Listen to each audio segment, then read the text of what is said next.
Seguimos romanticones a pesar de que pasó el Día de los Enamorados. Claro. Vamos a mantenernos así de románticos hasta el final de la temporada. Y hablando de temporada, llegamos a la última columna previsional del doctor Martín Carralbal en La Mañana por Delante. Él sigue acá. Claro. Lo único firme de la programación es Martín los miércoles. Haya lo que haya en este horario. Qué lindo, un clásico. Un clásico. ¿Cómo estás, Martín? Bien, muy bien, buen día a todos. Yo pensé que ibas a decir, hablando de románticos. No, ya charlamos de esto, te proclamaste no romántico, claro, al aire. Por momentos. Te enmarcaron como romántico. Era un intermitente. La baliza del amor. La baliza del amor. Sí, pero me puedo repetir, chicos, porque cuando uno está en modo romántico, como que... No ves qué pasa con la ley laboral, no claro. sabes cómo se va a financiar. Nos distraen, con el amor nos distraen. El color de rosa. Es como una droga natural, que inofensiva. Claro, viste, el cerebro larga. Endorfinas. Claro. Pero si te distrae, no sé qué tan inofensiva es. Claro. Pero es lindo estar distraído. Sácame de la realidad, le decís. 284 37 86 96. Amigos y amigas que estuvieron mandando sus consultas para el doctor. Arrancamos por ahí y obviamente hoy tenemos algún tema del que charlar. No te anticipo nada porque ya sabes de qué vamos a hablar, así que... Por aquí que dice, buen día para el doctor Carralbal, con esta reforma laboral, ¿cómo quedaría a favor de las empleadas de casa particulares? Dice, las que estamos ya hace más de 20 años en una casa, dice. No hay modificaciones al respecto. En ese caso, se mantienen con la misma ley que fue sancionada en su oportunidad. No vi modificaciones en particular. Martín, nosotros hablamos de a qué trabajadores alcanza y a cuáles no, en un listadito que hiciste muy completo la semana pasada. Por ejemplo, allí no estaban los repartidores de aplicaciones, por ejemplo. Y decíamos tampoco que no están incluidos los trabajadores del Estado, tanto nacional, provincial como municipal. Pero, por ejemplo, estos regímenes tan específicos como el de amas de casa, que tienen su propia legislación y que están fuera de la ley que está vigente laboral específicamente, ¿están alcanzadas? Bueno, la ley del servicio doméstico remite algunos artículos de la ley laboral, pero en principio tienen su propio régimen como los rurales, con lo cual habría que ver ya con el texto definitivo si va a terminar impactando. Por ejemplo, habría que ver en detalle cómo se reglamenta el tema de lo que es trabajo a prueba, que es la falta de aportes, que sería la verdad aberrante desde el punto de vista de lo que se paga por el servicio doméstico en aportes, de decir, bueno, vamos a extender el periodo de prueba un tiempo más, por las dudas que uno se arrepienta. Entre los valores que se pagan por mes y los aportes que se realizan, que son bajísimos, yo entiendo que eso quedaría fuera. Habría que ver después con la reglamentación, porque también tenemos en claro que hay artículos de la ley que después cuando se reglamenten, no te digo que van a perder la naturaleza o el motivo por el cual fueron sancionados, pero pueden surgir muchísimas modificaciones y hay que estar atentos a esos decretos reglamentarios de cada uno de los artículos.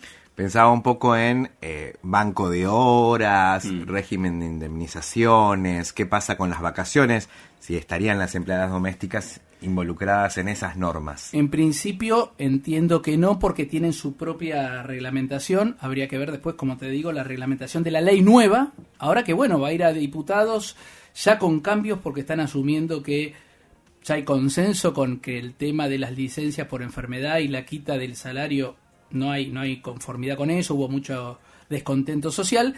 Va a volver al Senado y ahí veremos con qué cambios, también con cuestiones que son muy graves y que ahora después de las consultas me gustaría desarrollar un poco, que es entender un poco el derecho laboral y sobre todo lo que es la protección al despido arbitrario. Así que bueno, bien, vamos a ir por ahí. Bueno, buen día, dice por aquí una pregunta para el doctor. Cuando fallece un jubilado de ANSES, ¿corresponde que la viuda, siendo un matrimonio legalmente constituido, pase a cobrar su jubilación? Le consulto porque esto me toca de cerca, nos dice Juan. Sí, le corresponde, sea hombre o mujer, que hay mucha confusión al respecto, como que el hombre no puede cobrar la pensión de su mujer fallecida jubilada. No es así, es recíproco, sean hombres o mujeres. Cualquier jubilado que fallece, en la medida que haya un matrimonio sin haber separación de hecho, con coincidencia de domicilios, o una convivencia previsional en aparente matrimonio, ahí surge el derecho a cobrar la pensión. Pensión que puede ser derivada de un beneficio o directa. Eso hay que tener en claro también. Hay muchos casos donde fallecen las personas sin haber obtenido la jubilación o sin tener el derecho a tener la jubilación, aunque no lo hayan pedido, o sea, tener edad y servicios. surge, por ahora está el derecho a la pensión sin ningún tipo de restricción. ¿Qué se está evaluando en futuras reformas?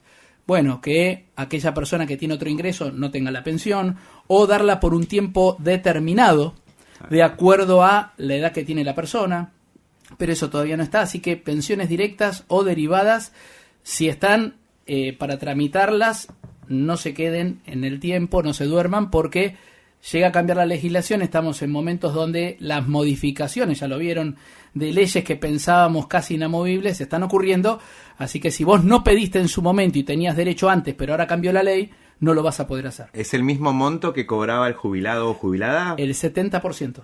Eso es una pensión entonces... derivada. Derivada, bien. Correcto. Una consulta para el doctor. Cobro una pensión no contributiva, tengo un hijo menor a cargo, me estaban pagando el salario, pero ahora no lo veo reflejado en el recibo de sueldo. ¿Dónde puedo hacer el reclamo? En Nos ANSES. dice Diana. En ANSES directamente. En ANSES el directamente. pago de las asignaciones a través de ANSES, saquen turno previamente y presenten el reclamo. Todo reclamo que se haga, y esto es una recomendación mía, que tiene que ser por escrito. No tiene que ser un escrito hecho por un abogado. Es dirigido al ANSES, fecha de hoy, en mi carácter referente fulano de tal documento, solicito tal cosa y que le reciban la nota. Bien. Eso significa que ANSES con esa recepción está obligada a generar una actuación. Esa actuación es la que va a determinar si tienen o no derecho a la pretensión que está pidiendo. Bien. Entonces, porque a veces, no siempre ocurre, pero a veces uno va, cree que pidió algo, no lo pidió, no quedó nada en el sistema. Si no queda en registro. Y está esperando algo que inclusive después, con el paso del tiempo, puede prescribir, con lo cual... Claro. Siempre por escrito y con una copia firmada. Bueno, por último, por aquí, buen día, quería consultar si es posible tramitar la pensión de alguien que falleció ya hace 25 años. Para la viuda sería, nunca lo tramitó, y de ser así, ¿qué trámite debería hacer? Cuanto más años pasan, más preguntas te van a hacer. Esto no está escrito en ningún lado, es propio de la práctica. ¿Por qué no viniste antes? ¿Qué pasó? No sabía, pero pasaron 25 años. Bueno, vos tenés que acreditar una realidad que ocurrió hace 25 años. Complicado, te van a pedir un montón de pruebas. No es que el derecho se extingue, no se extingue. Sí vas a tener una prescripción bianual, o sea que 2 años para atrás te van a pagar, pero no más allá. No es que podés pedir la pensión de hace 25 años, claro, y que te paguen todos los 25 años, pero vas a tener unos requisitos probatorios mucho más exigentes que aquella persona que, producido el deceso, hay un periodo de duelo y después lo pide. No es que lo tenés que pedir al otro día, podés pedirlo a los 6 meses, al año, pero ya después de 25 años muchas preguntas van a ocurrir y ahí veremos qué papeles tienen. Y no va a ser retroactivo. No, por lo menos Claro. 2 años, si tenés derecho 2 años para atrás, no más que eso. Bien. Ok. Bueno, vamos al tema que a mí personalmente me preocupa y mucho, que tiene que ver con lo que ocurre. Primero, para poner en el marco, varias personas me dicen, esto de la reforma laboral, ¿de qué se trata? Porque en un caso me llegó un mensaje de una persona que trabaja en una obra social sindical y que le están diciendo, vamos a marchar, porque te conviene. Y doctor, ¿y esto de qué voy a marchar? Yo no sé de qué se trata. Primero, mal, le voy a poner una amonestación a la persona que me consulta, porque, digamos, hay una obligación como trabajador y como no trabajador, como jubilado, como habitante de este país, mínimamente estar informado por la radio, por la tele, por un texto de internet. Hoy prácticamente la información está al alcance de casi todos, no todos, pero casi todos, y va a ser a tu día a día. No es una cuestión que vos decís, no, esto tiene que ver con los sindicalistas, tiene que ver con los políticos, tiene que ver con los empresarios. No, de esto que se está hablando ahora tiene que ver con cómo vas a desarrollarte vos en un trabajo, qué vas a poder hacer, qué no vas a poder hacer. En esa órbita, primero cabe decir lo siguiente. Cuando yo empecé a estudiar Derecho y tuve la materia laboral, lo primero que dijo el profesor fue, ¿saben lo que es el derecho laboral? Nosotros, qué sé yo, sí, bueno, regula las relaciones entre el trabajador y la empresa, sí, ok. Dice, el derecho laboral es derecho civil más 1. ¿Por qué digo esto? Porque el derecho civil es como se regía, y no les digo, antes de los años 40, si se quiere, acá en este país y en gran parte del mundo, las relaciones del trabajo, después de la Revolución Industrial, surgieron como personas iguales que contratan entre sí, como quien hace un contrato de compraventa, ¿no? O quien se pone una empresa entre dos personas que son iguales y se fijan condiciones. Bueno, eso es derecho civil. El derecho civil es, somos todos iguales y pactamos. Distinto a un contrato de adhesión donde viene una compañía, qué sé yo, una tarjeta de crédito y te dice, ¿querés mi tarjeta? Sí, ok. Bueno, firma todo esto. No, pero no me gusta esto que dice acá que me podés cobrar gastos. Bueno, es un contrato de adhesión, vos sos chiquitito así, yo soy la tarjeta de crédito, las condiciones las pongo yo. Algo parecido pasa en el derecho laboral donde no es el trabajador el que pone las condiciones. Cuando hablo de condiciones, hablo de lo que quiere ganar, el descanso que va a tener, qué va a pasar si se enferma. Todo eso empezó a ser regulado por el derecho laboral. ¿Por qué? ¿Qué entendió el derecho laboral? Que no son iguales las partes. Y como no son iguales las partes en poder de negociación, el Estado, y lo hizo a través del artículo 14 bis, por eso acá tenemos un problemita mayor aún, que es esto de querer no judicializar o que no haya más litigios y sacarle ese problema, por ejemplo, a las pymes. Entonces, si vos tenés una ley, cualquiera fuere, que vaya en contra de lo que dice la Constitución Nacional, cualquier juez está obligado a evaluar si esa ley, ese artículo, va en línea con lo que la Constitución Nacional quiso defender. Y ahí vamos a tener un problema grande. Entonces, ese derecho civil más 1, o puede ser más 2, más 3, más 4, es el grado de protección que va a tener el trabajador. Dicho eso, lo que se está discutiendo ahora es, bueno, por lo menos de la lectura de los artículos, surge, en mi pensamiento es, bueno, acá según el gobierno, que es quien propone la ley, y algunos grupos económicos, a los empresarios les va mal o tienen problemas o no son competitivos porque los trabajadores tienen muchos derechos. Primer definición. Y eso hace mal porque si le sacamos un poco de esas cuestiones, vamos a generar más trabajo y sobre todo va a poder entrar la gente que está fuera del sistema. El tema es cómo, todas esas cuestiones son muy discutibles. En esa línea de cosas, y esto sí nos vamos ya para mi tema fundamental, que son las jubilaciones y mi preocupación. Bueno, de hecho esta mañana temprano estábamos debatiendo al respecto de esto, si esta reforma o esta ley de modernización, como se la presenta, tiene implicancias previsionales. Totalmente. Acá de lo que no se está hablando, y yo creo que es en cierta medida una bomba de humo, que no es menos importante, ¿no?, que el tema de las licencias, que dicho sea de paso, yo pensaba cada vez que se hablaba de este tema, hoy existen todos los medios necesarios para que un empleador pueda verificar si la persona está enferma, no está enferma, y tomar medidas al respecto. Puede haber una junta médica o lo que fuere. Distinto, y siempre y en todo lugar va a haber quien se aproveche o que busque la forma de sacar ventaja. No por eso se tiene que dejar de proteger a la figura, que es, nos podemos enfermar, nos podemos lastimar, podemos tener un accidente, y ¿hay que dar protección o no? Primer pregunta que hay que hacerle a la gente. ¿Piensan que cuando se enferman están trabajando hay que pagarles el sueldo al 100%? ¿Son culpables de algo y hay que poner el lomo y tiene que ser el trabajador el que a través de una quita en el salario le permita al empresario ahorrarse ese dinero o generarle ese beneficio? Es lo mismo una pyme, es lo mismo una gran empresa, todas las enfermedades son iguales. Entonces, ahí me parece que se está discutiendo algo que no deja de ser importante, pero hay algo mucho más grave aún de lo que no se está hablando, que es lo siguiente. Alrededor de un 3% de el sueldo bruto, o sea, de ese sueldo antes de los descuentos, se va a destinar ya no a la jubilación como era antes, lo cual va a perjudicar a ese trabajador y también a todos los que se están financiando con esos aportes, que son todos los jubilados y pensionados actuales. Van a tener menos plata de una de las fuentes de financiamiento que ahora vamos a repasar cuáles son. O sea, de dónde saca la plata ANSES para pagar a la gente. Asignaciones familiares, AUH, prestación de desempleo, prestaciones previsionales. Entonces, ¿qué está pasando acá? Hay una facilidad que se le da al empleador para despedir gente.